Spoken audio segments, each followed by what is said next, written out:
उदास जमुना शतवार्षिक जन्मोत्सव आश्रम पक्षर रक्तदान शिविर अनुष्ठित। सिद्धयोगी तथा उदास पंथार प्रतिष्ठाता ठाकुर उदास जमुना दास महाराज 100तम आविर्भाव दिवस अवसर में जाजपुर जिला छतिया निकटस्थ 16 उदास आश्रम पक्षर अनुष्ठित होती। महापुरुषों आविर्भाव दिवस अवसर में सूर्य पूजा, गो पूजा, गुरु पूजा, 5 दिवसीय यज्ञ अनुष्ठित होता बेले पवित्र जयंती अवसर में रक्तदान शिविर आश्रम पक्षर आयोजन होता। कार्यक्रम आश्रम को महंत ब्रह्मचारी जक्षराज महाराज करकमल में शुभारंभ होता।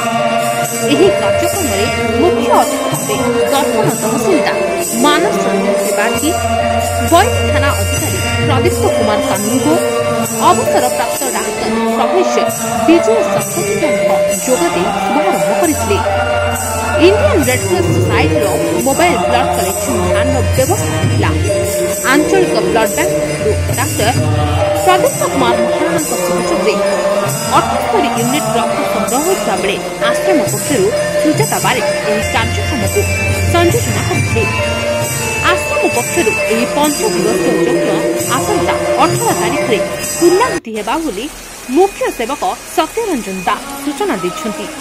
परमात्मा ठाकुर श्री श्री उदास जमुना दासंकर शतवार्षिक जन्मोत्सव उपलक्षे 5 दिवसीय विशेषांति ब्रह्मयज्ञ महायज्ञ आयोजन करा जायछि। आज यज्ञर प्रथम दिवस एसहित सेवा रखा जायछि रक्तदान शिविर। कारण बुंदी रक्तर अभाव गोटे जीवन चली जाଉଛି। तेणु रक्तदान महत दान अत्यंत पुण्य। ये देखो ये निकटरे आम जो ट्रेन दुर्घटना 300 जीवन चलीगला रक्त अभाव केते जीवन चली जाइए। तेणु मोर गुरुदेव स्वामी जज्ञेश्वरानंद महाराज तांकर समाज को जो वार्ता नूतन वार्ता जीव समस्ते आम रक्तदान दबा ता सहित विश्ववासी सेवा कर। आगामी 18 तारीख दिन मोर पूज्य गुरुदेव जन्मदिन से दिन मागणा स्वास्थ्य सेवा शिविर रखा जाइए। बहुत कटक मेडिकल अभिज्ञ डाक्तर मैंने आसवे स्वास्थ्य परीक्षा कर मागणा औषध वितरण करा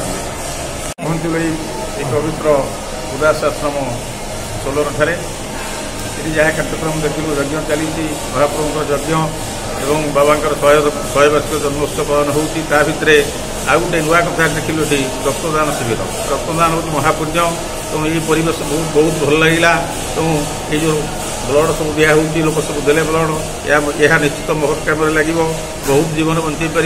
यह एक अभिनव प्रयास ये उदास आश्रम तेणु उदास आश्रम जो कार्यक्रम को मुझे निश्चित साधुवाद जनाऊँ। जय जगन्नाथ। चंडीखोलू बनिता दास को रिपोर्ट संभव टीवी ओडिया।